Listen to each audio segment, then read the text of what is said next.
Hey everyone, and welcome to another episode of The Theorist, here with your host, Vanity Pride. And as usual, we're taking a look at Tower of God. Today's chapter is titled Hell Train, Three Orders, Part 7. So we are still on the Three Orders arc, if you will. I thought it was going to change name because they kept mentioning the last station, but I guess once they do reach the last station, that's when we'll see the title change. So I kind of predicted that a little too early. But anyway, we'll go ahead and treat this as half live read, half, I already read this really. I just liked looking through it again. So I've already skimmed through it, read it fully, not in that order, reversed. But yeah, so, I'm just going to kind of skim through because there's like certain quotes that I want to cover and all that. So we'll just get right into it. So of course we see a picture of the ships as we saw last time. And from what Ship says, he says, judging from the symbols on the warships, they must be regulars with families backing them. And there's like a little caption underneath this panel of the comic, which I thought was really important. So I'm going to go ahead and read that. In order to maintain fairness among the 10 great family members, regulars may form teams and be sponsored and supported by a family. However, some side effects of this include families taking advantage of regulars in order to meddle in their business. So I thought that was interesting. I kind of figured, regulars were kind of on their own, like they didn't really have any sponsorships involved, but it's interesting to see that. And, I'd like to see how that works because we kind of get like a brief description, but it's not, fully detailed, or we haven't really experienced it because there hasn't been a character that we've seen going through that. So, hopefully, we see a few of the characters later on, but some of them get killed off by HOTS. But, if one of them is spared, and if one of them, decides to team up with Bomb or something, and then, we kind of get backstories on that character, I think that would be really cool. So, anyway, let me see. I'm gonna guess this might be Ship who says this. I think I've seen that skull symbol before, the ever-curious Levi. I hear he's one of the few regulars being sponsored by the Zahard family. So, this dude, Levi, or Levy, however you want to call him, seems to be a big deal because he's being sponsored directly by the Zahard family. It's not like they mentioned like the Kuhn family or the Yeon family or the Ha family. It's directly the Zahard family. So I thought that was interesting too. And I'm really curious to know who this Levy person is. And maybe that's the person that I'm making that prediction on, where it's like, okay, one of them could, inevitably switch sides and, decide to work with Bomb. So that might be the character. Who knows? So anyway, HOTS concludes that, this group seems to be headed to the last station and, he's suspicious of them. So he's like, we got to keep an eye on them. And so they reach a rest area, both these ships and, of course, Ship and HOTS and all of them. And they are in a certain dock number 3. So they're kind of stepping off the warships, taking a break, because it was a long flight and all that. Oh, okay, we were almost late for the meeting, so they're going to have a meeting here, it seems. I'm telling you, our captain would jump off a bridge if our sponsors told him to. I know it says bright, which I thought was weird, so I'm assuming it was supposed to be bridge. But anyway, there's a little device here that is being used by one of Ship's teammates. I can't remember her name right now. I'm just going to call her Honey Girl, or maybe her name was Honey. But yeah, she's kind of helping Ship to keep an eye on this group. And she says here, dock number 3, humans disembarking. It looks like a bunch of half-witted amateurs are climbing the tower with the support of the families. Pathetic. That's a problem too. These regulars could be mediocre, and yet they're getting a sponsorship from, a prestigious family of the tower. So, it almost seems like it's cheating, but who really knows? And I love Honey. She just keeps going with it too. Look at that symbol with the red beard on a human face. Hideous. Gross. She's entitled to her own opinion, I guess. Anyway, Ship is like, all right, keep your eyes peeled. Tell me if you find out why they're heading for the last station. And then she's like, all right, I'll help you out since you bought me that honey. And meanwhile, at dock number 5, Verdi is investigating over there. And so Ship's like, hey, how are things on your end? And Verdi is just like so weird. I didn't remember how weird this character was, but it seems fun, so I'll try to do a weird voice, I guess. Hee hee, this is me, your special correspondent, Verdi. Verdi, just be normal. The regulars over here have disembarked. Wow, they're all furries. They must be a crew composed only of furries. Their symbol is an ear against a green background. I'm not a light bearer, so it'll be difficult to search, but they must be a damn big crew, huh? The Ace team may be very powerful. Hehehe. That was Special Correspondent Verdi. Yeah, thanks, Verdi. Why is everyone on our team so weird? I love Ship. It's so funny how he just thinks that of his whole team. I mean, he's pretty normal, I guess. He was pretty funny in season 1, too. Like, I always loved how, like, quirky he was. I mean, I feel like everyone has, like, a little weird thing to them in this team. And, I mean, Hots is awesome. So, he'll get awesome in a second. I love it. All right, so I'm guessing this is Ship. And he's like, it doesn't look like Benny's crew stopped at the station. Shoot, should we wait to get some information from those guys? Or, I don't even know. I don't know who Benny is. Who the heck is Benny? Maybe it's those dudes talking about some Benny dude. Anyway, Ship's like, huh? Where are you going, Hots? And then Hots is like, I'm going to ask those guys where they're going. Hold on, Hots. We should wait for them to give away some information. It would be quicker to just ask them with my sword. Then you'll probably stir up all kinds of trouble. So that's Ship. I mean, I kind of side with Ship because it's like, freaking, if those dudes are powerful enough to take on Hots, I mean, you can't underestimate Hots. I mean, he's got 2 swords. He may as well get a 3rd one like Zoro, right? But, yeah, like, I kind of side with Ship on this one, though, because it's like, I mean, their plans could go to shit with trying to investigate things. But, I mean, things turn out okay later on. So anyway, Hots is like, shut up. He smashes through a wall to question these people. I think this may be Doc 5. Or maybe it's Doc 2, because here it looks like there's like a D right there. Might be spelling out Doc, and then there's 02. But anyway, they're all like, who are you? What are you doing in here? The name's Hots. Sorry to interrupt your break time, but if you don't answer what I'm about to ask you, I'll cut your heads off. So we leave off there with Hots for now, and then we go back to Bomb, Kun, and Rock.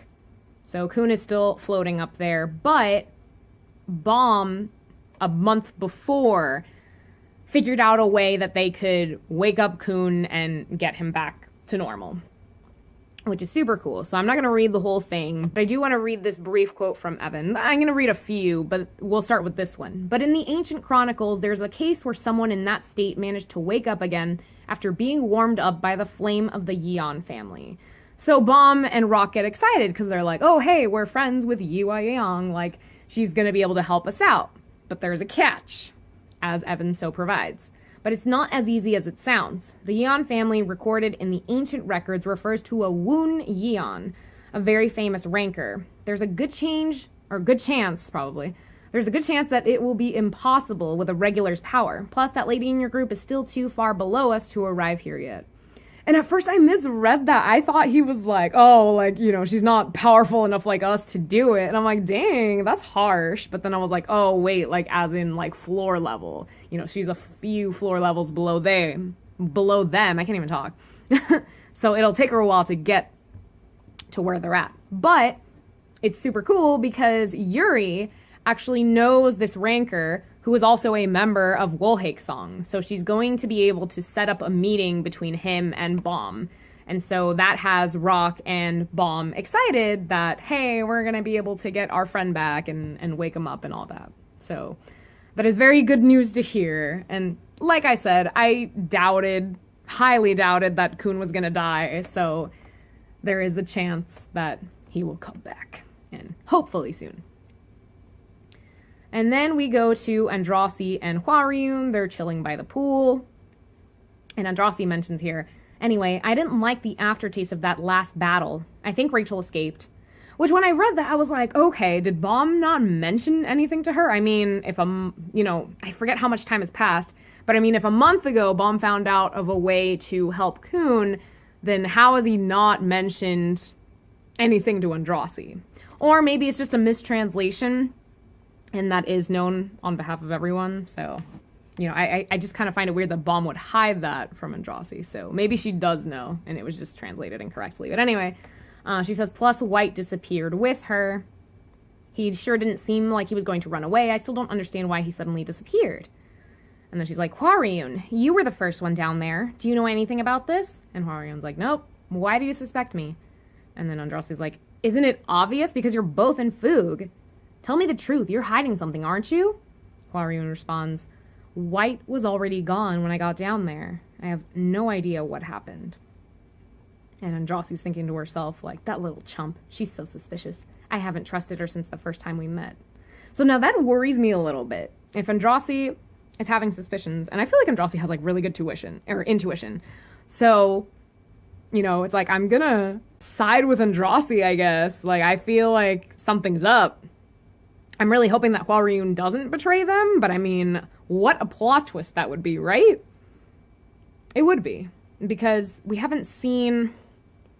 I'm trying to think when was the last time we witnessed any kind of betrayal, or like a big deal betrayal, because if Hwaryun does betray them, like, that's a big deal. So, you know, I'm intrigued by that possibility. Like, I would hate it, but I would also love it at the same time. Like, I'm so conflicted with it. So on that note, let me know your guys' thoughts. Do you think Hwaryun is betraying Bomb, or is about to betray Bomb? Or, you know, do you think that's not really the case? Like, Andrasi's just exaggerating. And, you know, how would you feel, I guess? Or what are your thoughts, like, if that was true? You know? Like, I really want to know. So leave those comments below. So anyway, Hwaryun is asking where Misang is. And Andrasi's like, oh, she's training, and, you know, she gave her a present. And so, she calls it a decent present, or a decent item. And, you know, Hwaryun's like, a decent item? And Andrasi's like, yeah, you know, she's about to, like, talk about this item, right? And I'm just like, no, she gets interrupted so we don't hear about it. But it's probably, like, an element of surprise, because it's like, if Misang is training, and then I feel like we get a glimpse of what the item is. I mean, it's that thing on the table there, which I'm not sure how to describe it, or what it could possibly do. But because we didn't get much information on it, I think SIU's kind of saving it up for when there is the big battle on the last station. Misang is going to be super kick-ass and use this decent item, you know, to help her out. So I look forward to that part of the battle. So anyway, like I said, Andrasi was getting interrupted. It was Beta, and he basically tells her White's final clone has vanished, which is a super big deal, because if he's gathered up all his clones, they're in deep trouble. Because, I mean, they're on their way to the last station, right? And so, or maybe, I'm trying to think if Bomb's already at the last station. Was that specified? I can't remember. Because, I mean, some people are on the way. Maybe some people are there. But anyway, regardless, once everyone is on the last station, right? Those dudes from the ships that we saw earlier, right? Levi, Levy, and all those other people. Plus White showing up, potentially, with all his clones. I mean, there's going to be some serious shit. There's going to be a serious, like, friggin' throwdown happening. I mean, you've got Foog involved. You've got Zahard involved. Or Zahard's army, at least. So it's just, like, going to be crazy. Crazy. I don't know what SIU's got planned, but oh, man. Oh, man. So anyway, we go to Bomb, who shows up to the train residence of the God of Guardians. He's here to train. Like, the dude's like, oh, you're, like, good. Like, why do you need more training? And Bomb's like, no, let's just do this, please. So he's like, okay, fine. And what I loved was, not Rachel. I see, like, the name in this box thought bubble thing for Bomb. But anyway, Bomb's thoughts were so powerful. I love it. This is his reason for training more, you know? He says, Rachel, or thinks to himself, Rachel, maybe what you said is true. Maybe you really are just an extremely ordinary person, and I'm a monster. But I don't care. No matter what people call me, no matter what my destiny may be, I'm here. And I'm going to get stronger for the people who matter to me. Like, that's just powerful. Like, I freaking love when Bomb has, like, those powerful monologues. Like, I love how SIU, you know, showcases that every now and then. It's beautiful. All right, so skipping to another set of people. I mean, we've seen, like, a lot of characters. We've been jumping around a lot. which I really liked about this chapter. You know, getting to see like some old faces, you know, getting to meet some new ones. There is a new one that's super exciting that's coming up. Anyway, as I said, we are now with Borrow and Hockney. They're kind of chilling in their room. And Borrow's like, oh, well, you know, we're going to reach safety soon. The last station is divided into 2 areas. Unlike the other area, even those who aren't ticketers can enter the area shaped like a disc. And the regulars who have cleared the whole tower stay in a world-class hotel, receiving the best treatment imaginable. Just so you know, the guy in charge of the station, his name is Lee Xiaowen. And apparently he was a really successful regular. I think he arrived at the station after losing his legs on the train or something. Now I think the control of the station is divided up between his adopted son and daughter. His cute daughter runs a massive bar, and the beer there is insanely good. So, eventually, Borrow asks Hockney, like, hey, have you thought about what you're going to do when you get off the train? So we obviously know of Borrow's plans when he's talking about, like, the cute daughter who's running the bar, and, like, the beer there is super good and all that. I feel like Borrow's going to kind of take a break for now from climbing the tower. And, you know, just kind of hang around in the safe zone, right? Meanwhile, Hockney says that he plans to keep following Bomb, as well as acquiring that final piece to his puzzle, because he hasn't gotten that back yet. And so here's where we come back to Hots, and he takes down these people. I'm not sure if he kills them, probably. I mean, that's what he said he was going to do, or they could be severely injured. And then he does target one dude, and he's like, answer me. Why are you people heading for the last station? And the dude's like, and then, and Hots is like, I'll kill you if you don't answer me. Oh, we received an order from our sponsors. They told us to annihilate all the ticketers on the train. The guys on the train now must have broken a major rule. Hots is like, what? From what I hear, since joining forces with Foog and taking control of the train, they've been wandering around the train like they own the place. We even got a signal to destroy them. Zahard's rankers are already gathering to annihilate the Foog conspirators, and I think the regular said we should deal with them. Everyone on the Hell train right now is going to die. So, of course, this is shocking both Ship and Hots to hear this. And now we skip to somewhere on the tower, a high-speed warship in Zahard's army. And so for a second, when I saw this person going through an optical recognition, like, it freaked me out a little bit. I'm like, oh, gosh, what if this is someone we know? And, like, they're going through this shit, right? Like, they're being tortured. Like, there's things, like, holding their eye open. Like, ouch, right? Which turns out it isn't really anyone we recognize. Someone who works for Zahard. But anyway, Jinsung actually hijacks the ship, which is awesome. And he is setting the speed to the highest level possible after the computer asked him, like, hey, do you wish to set a course? And, of course, his destination is the last station of the Hell train. And this is the final scene now that we get of this chapter. And we actually do get to meet... we get to see a little bit of Caliban. We don't get to meet him 100%. You know, his face is kind of shadowed up and all that. But anyway, he seems to be a fan of music because he is playing piano. So anyway, I'm jumping ahead of myself, but here's an image of his symbol, okay?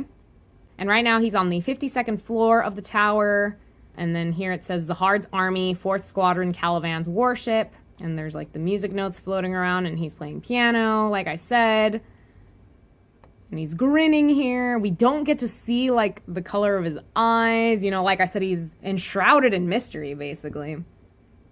And this is his final line for the chapter. It says, Rhapsody, what an appropriate piece for this mission. Yeah, I was forgetting about Caliban. So Caliban is also going to be showing up at the last station. I mean, like, all these people are gathering there, and it's just going to go down in flames. And it's going to be crazy. So... we'll see what happens. SIU is just amazing with how he, like, has all these ideas for this story. And it just keeps us all hooked, right? You know? Because, like, there's so much suspense happening right now. And then it's like, ooh, like, how's this battle going to go down? You know, who are going to be the casualties? Who's going to keep moving forward? What the heck is even going to happen? So if you guys have your thoughts and theories on this upcoming battle, post them below, like I said. So I did really want to cover the blog notes for this week, but I had trouble finding them. If you guys have like a website that you recommend where I can like find them every week, like that would be awesome. So be sure to link that below as well for me. And that way I don't miss the blog notes. I feel like I'm doing blog notes every other week and I'm like, no, I want to do it as a weekly thing. But anyway, that is that for this chapter. I didn't really have very many predictions on it, just near future thoughts, you know, like I mentioned Hwaryun, you know, is she really betraying them? And then of course the major battle that's coming up. So yeah, that was pretty much it. And of course Kun is going to be safe, which is super good for me, super good for everyone, let's be real. But yeah, so thank you guys for tuning in. It's always a pleasure. I appreciate your guys' viewership, and I hope you guys have an amazing week.